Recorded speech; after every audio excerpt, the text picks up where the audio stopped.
we have had a time period where firms were so busy. Backlog was at the highest it's ever been. We also had the COVID pandemic where people weren't able to meet face to face.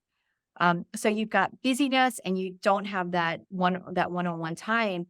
And I think in that time period, it was really hard to connect with your clients and to build these relationships that help get you that next project or help them become advocates for your brand. So for us, we are really focused on going back to the basics of the client experience. Welcome to Spill the Ink, a podcast by Reputation Inc., where we feature experts in growth and brand visibility for law firms and architecture, engineering, and construction firms. Now, let's get started with the show. Hi, everyone. I'm Michelle Calcote-King. I'm your host, and I'm also the principal and president of Reputation Inc. We're a public relations and marketing agency for architecture, engineering, and construction firms and other professional services firms. To learn more, go to rep-inc, that's inc with a K.com. Is there such a thing as a right way to market an architecture firm? Which strategies work, which don't? What's up and coming for the industry that we should all be talking about? That's what we'll talk about today as we continue our series of interviews with leading architecture firm marketers. So I'd like to welcome Jennifer Sebranek to the podcast. She's the principal and chief marketing officer at GBBN Architects. So excited to have you here today, Jennifer. I am so excited to be here as well. Awesome. And I hope I nailed your name right. Perfect. So, It was perfect. awesome. Yes. Well, let's start off. Just tell me a little bit about your career and, sort of how you ended up in this field and at GBBN. Sure. I have been in the AEC industry for 15 years now. It's amazing how quickly that ticks up on you. Yeah. And I ended up here after relocating to Cincinnati. And I didn't really know about this as a specialty in marketing. I had a marketing background, had been in the furniture industry, but I found myself working for a developer. And then after a couple of years there, jumped over to the architecture side. And why I love architecture is because at the end of the day, you get to see a physical manifestation of the work that you did. It comes out in a building or a space or a revitalization, whatever it is, you get to see it, you get to touch it. And it really represents all the work that not only the architects and the construction companies did and engineers, but it also represents all the work that the marketing teams and the business development professionals did to make that happen. I've been at GBBN for 10 years now, and we have really been focused on sharing our story about how we are positively affecting our clients. How are the things that we do as architects making our clients more successful, helping them hit their goals? And we're focused in higher education, community development, healthcare, as well as the arts. And we have a technology team. That's great. Yeah. And I've got some specific questions, but if someone were to say, tell me what's your approach to marketing and business development for GBBN, could you sum that up for us? Yes, I like to talk about us being focused on you, not us. So our marketing and business development approaches are always centered around our clients, our potential clients, our partners, and how we're helping them surface their issues and find solutions through space. At our firm, we do have two separate marketing and business development approaches. Marketing is all about awareness, making sure that everybody is able to learn about us and think about would we be a good partner for them. Right. And then, of course, business development is all about relationships, right? Mhm. How are we cultivating those relationships? Both are really centered on the voice of our clients. What are they up against? How can we help them? How can we make them look good to their bosses? So what's really working for us is really focusing on them and their issues versus us as architects and what we're doing. I got to tell you, I love your brand and also just sort of your brand voice. You're kind of like a little bit edgy. It's different. Can you tell me a little bit about the brand and the brand voice and sort of how you developed that? Was it hard, to kind of be able to push the needle a little bit with that? Yes. So our brand is 5 years old this year, and it was about a journey of about 8 years to deploy that new brand. Wow. Yeah. And we are very fortunate at GBBN that our leadership, we believe in the value of marketing and business I could development. tell. Yeah, you can really Yes. tell that. Yeah, absolutely. And it's very rare sometimes to have your CEO that absolutely, and our CEO, Matthew Shalokati, he understands that, hey, we're architects and we do that well, but we need people to really help us tell our story because we like to geek out on butt glazing and facade systems.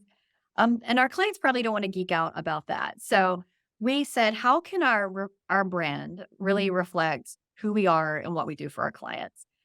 So we started first with really making sure that we were aligned as a leadership about who is GBBN, what do we stand for. So we rewrote our guiding principles, we rewrote our mission statement. We really aligned on that. And then the next step that we did was we created what is called a brand plan. And that is really starting to surface. How are we different? What is the adjectives that describe our firm? How do we like to communicate with our clients?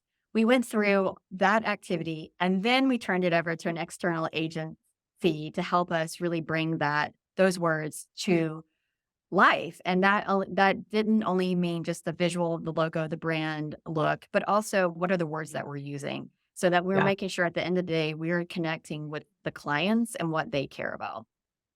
So the brand has been really fun. So 5 years, and we've really tried to make sure that we evolve it to stay current with what we're learning about our clients, learning about what's working and not working. Um, we have the most incredible marketing team here. When we rebranded, we made the strategic decision to hire a writer to Mhm. help us surface those issues. It has been so successful that we hired another writer. We also have two graphic designers, a marketing manager, a marketing coordinator, and then myself. And the team really works together day in and day out to do proposals, but also to think about what is our social media campaign? How are we doing video? What are we doing to really connect to today's clients and tomorrow's clients? Love that. Yeah. Yeah. You can really tell. I find so we work across professional services firms and we work with our other market that we work a lot with is law firms. And so architecture firms tend to push the needle in creativity, but I felt like yours really stood out. And as I was kind of reading through your social media, your language isn't, you often find this very stuffy, overly formal, corporate language, and you don't have that. You have a very personable, we're people here kind of talking kind of feel to it. Was that on purpose? It's very intentional. It's Yeah. very intentional. We like to describe our social media as a glimpse into the firm. One of our two major audiences is potential talent as well as clients that are using social media. Yeah. And we wanted to make sure that it felt like a peek behind the door. What does it Hmm. feel like to work at GBBN? And also, what does it feel like to work with GBBN? And also, not, I think sometimes in our industry, we get so focused on that beautiful architectural final photo and if it's got a trash can in it, everybody gets really upset. And what we wanted to do with our brand is to really peel back and show the thinking behind the making. How are we using digital fabrication to work with contractors to be able to get that perfect angle in that building that looks amazing in the final photo, but is messy behind the scenes. So that Mm. is always the goal is to really make it just a little bit of a behind the curtain of what's happening today. The other thing I noticed is you've got some really cool content. I saw the real GBBN design talk. Tell me about the strategy behind producing that. So yeah, so we're always looking at how our users are consuming content. And I think as all marketers know is that what works today doesn't work tomorrow. So we have been over the last few years really thinking about video and how do we integrate it more. And I think in our industry, I mean, marketers, man, we wear so many hats. And then you just throw in this request for proposals on top of it, and we're Oh busy yeah. all the time. So we had to figure out a way to do videos, A, with no budget, because again, marketing, AEC, and two, with 1,000 other things on our plate. So what we did is we set a goal for every year. We do about 2 to 3 project stories and we realized that we're also doing still photography, and everybody that's been on a photo shoot knows that there is so much time where you're just standing around waiting for people to fluff pillows, waiting for Right. people to move. So what we did was we said, okay, while we're on site, let's just get our Samsung video camera, cell phone, and let's record. And we bought it's a low buy-in. We bought a really basic microphone, and then our graphic designer interviews our project team to get the story behind it. And then we edit it all in house, and then it all comes together as a story about our project that helps supplement our case studies and other materials to tell the story. That was so successful. Then we said, what other stories can we tell? Let's interview our employees and find out why they like working here. If we do something fun, let's do a video on that to really help people see what it's like to work here. That's great. Yeah, it's interesting. And there's a time and place for that beautifully scripted, high end video, but then just getting out there with your iPhone or something like that, you can really produce great content. And I think people like that kind of less scripted, produced content. Many times there's different means for it. So Yeah, it's especially with the trends of the TikTok, which we have not ventured into yet, but it is. I have, and when I see our partners that do video for us, and they put these beautiful stories together, and I feel like um, for like a professional firm, you need both. Exactly, yeah. you need those that can tell the story in this beautiful produced way, and then you need this kind of gritty, just kind of you figure out a way to do it internally. So it's a good combo to have. The other thing I noticed is that you are regularly published in a lot of publications, a lot of trade publications. What's the benefit you found behind the PR that you're getting, and how do you approach PR? Sure. One of the major reasons for our rebrand was that we were ready to signal to the world about the elevated design that we've been doing over the years. We're a 58-year-old firm. We've been around. People knew us as a good technical architect, but over the past years, we had really been investing in staff that had worked in New York and San Fran and Chicago, who were coming to our cities. And we had also been developing our staff to that next level of design. So we had all this amazing work that was winning awards, but we hadn't really been sharing that. So that was a big point of the rebrand, was to be able to share that story. We are organized into market sectors. For example, our healthcare team. What I did is I sat down with each of the leaders of those market sectors, and I said, what is your marketing plan? And we developed a speaking, a writing, a publishing, a presence strategy for each of those. And we realized that, hey, we really needed this third party publishing to help credential us and to help validate. It's so much easier to go to the client and say, well, we've been published in the New York Times, we've been published in healthcare design, on behavioral health, because they instantly, like, they're like, okay, that's credible. Yeah. And I think we started to see, like, with that, it just started to raise our awareness. And then there's nothing better than having someone else share your content on social media, because it gets to their audiences. So that success just really started to build. And that's the reason we needed that second writer. We needed that second graphic design to keep up with demand that was out there.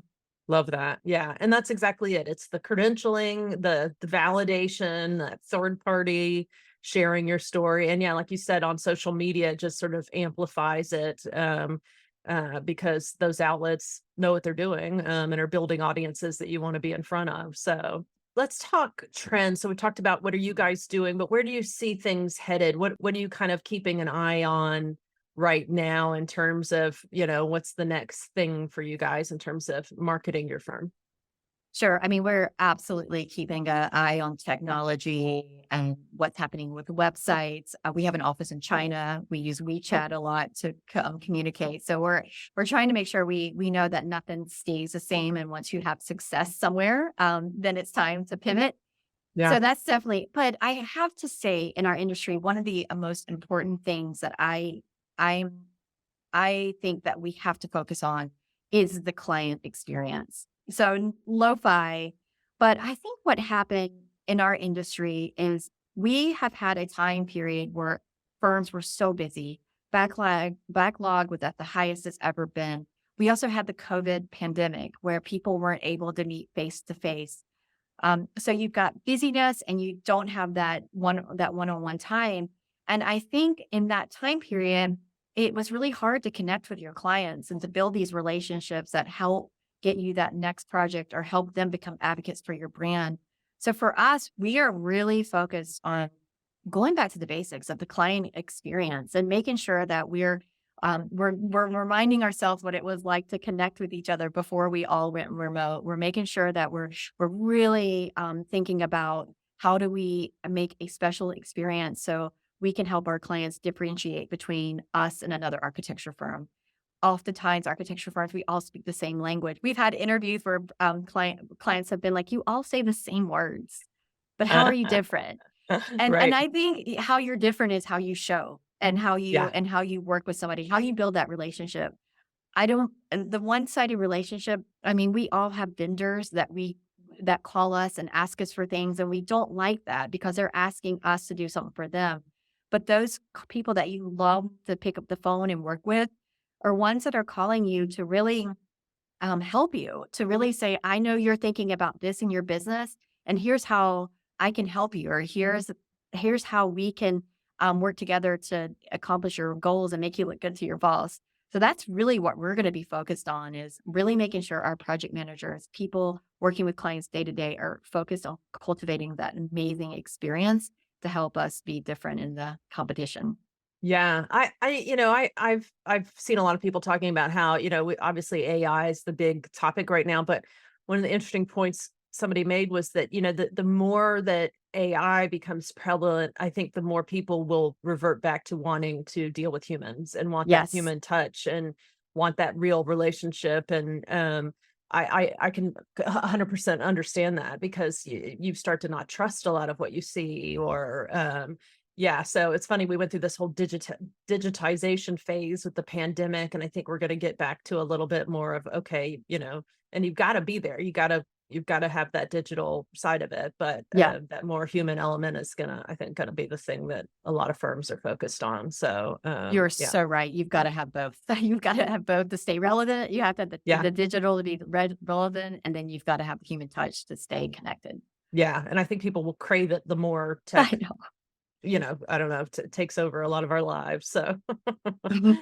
So I noticed that you're a former Greater Cincinnati SMPS president. And SMPS, for any of our listeners, it's a Society for Marketing Professional Services. It's the main association for marketers at architecture, engineering, and construction firms. You're a member of the board of directors. So can you talk me through sort of, what are one, how has SMPS helped shape your career? And, if younger AEC marketers are listening, would you encourage them to get involved? What are some other avenues that have helped you develop in your career? Oh my goodness, absolutely get involved with it. There are very few people that understand what it's like to have 5 proposals on your desk, have 3 e-blasts that have to go out tomorrow, and 1,000 other things on your plate. Marketers and business development professionals in our industry, we are a special group of people. So S&PS is not only a crucial resource for me to learn about the trends that are happening, also to connect with people across the country, but it's also a way to have a group that really understands what you're going up against every day in Yeah. your life and not only commiserate, but to help you have strategies. One of my closest friends work for competing architecture firms, and we're not sharing competitive intelligence, but we are working together to figure out how we all navigate through these crazy environments that we work in. It's deadline driven, it's high pressure, it's different. And I think that having that network out there has just been so beneficial for not only my mental health, but to actually help me get to the C-suite in this firm. Yeah. Yeah. It's knowledge is power, and being able to take to my CEO and the other um, members of our strategic team trends that we're seeing, being able to say, my S&PS friends and other cities are seeing this, and I think it's coming to our cities next. It really Yeah. starts to validate your information. So I definitely suggest, and the best way to get involved is to be on a committee in your local chapter, and then to make sure you go to the conferences because that's just where you get other opportunities to connect. I agree. Yeah. I'm pretty involved in the Southeast. And even as an outside consultant, one, it just helps me understand what my clients are going through, Sure. and Yeah. gives me that kind of intelligence.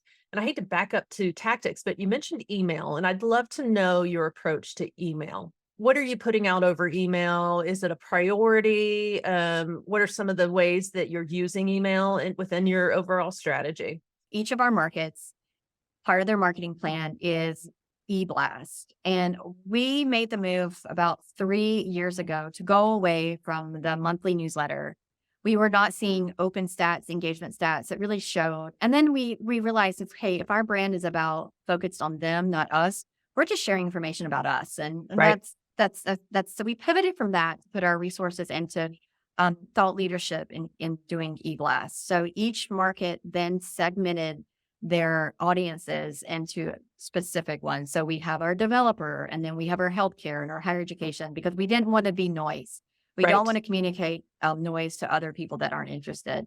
So we do use it to ship out insights, market specific, and we try to only do it quarterly, just Okay. not to be noise. Yeah. But each market, if they each have touch plans, so if they have a quarterly newsletter, then there might be other business development touches that they're following up via email for a client saying, hey, I know you're really struggling with making your sustainability goals for by 2030. Here's an example of what our other clients are doing.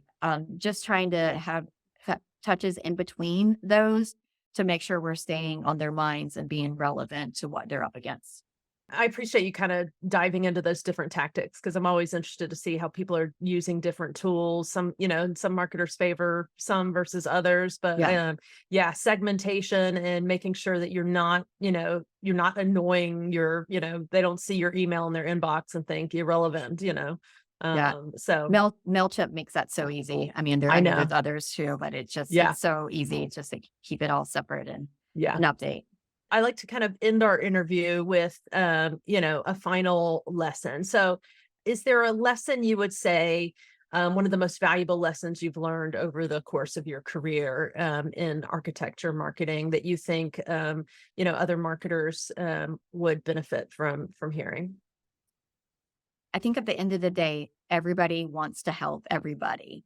And I think a lot of times we can be embarrassed or a little hesitant to reach out to someone and say, like, hey, I see you're doing this and it looks great. Can you help me? I feel like in our industry, marketers are so wanting to help each other. So I totally recommend build your network, be bold and ask people, how are they doing that? Can they give you some advice? Because I think a lot of times people think, well, they're not going to share their process, but I can tell you my process. But at the end of the day, you're going to interpret it in your own unique way. We're not making widgets; we're creating experiences, and that means that we're all going to be doing it differently. And you can't copy me because you're not me. So be open to sharing information. Be open to connecting and taking the time to meet others that you really look up to, and they will always be willing to share some advice or help you be successful. Because in this industry, it is the most collaborative sharing group I've ever worked with, and it's just phenomenal. That's great. Yeah, it's fantastic advice. Took me a while to learn, but once I did, it's a game changer. So we've been talking to Jennifer Sebranek of GBBN Architects. So what's the best way if people want to get in touch and form a relationship with you? What's the best way for them to get in touch? Oh, I've got to pitch our Instagram or LinkedIn feed for you to be able to get that peek behind the scenes of what it's like to work with and at GBBN. We're at GBBN Architects, and feel free to direct message me through any of those platforms. I get copied on all of those inboxes, so I'm happy to reach out and connect and talk more about the awesome things in this industry.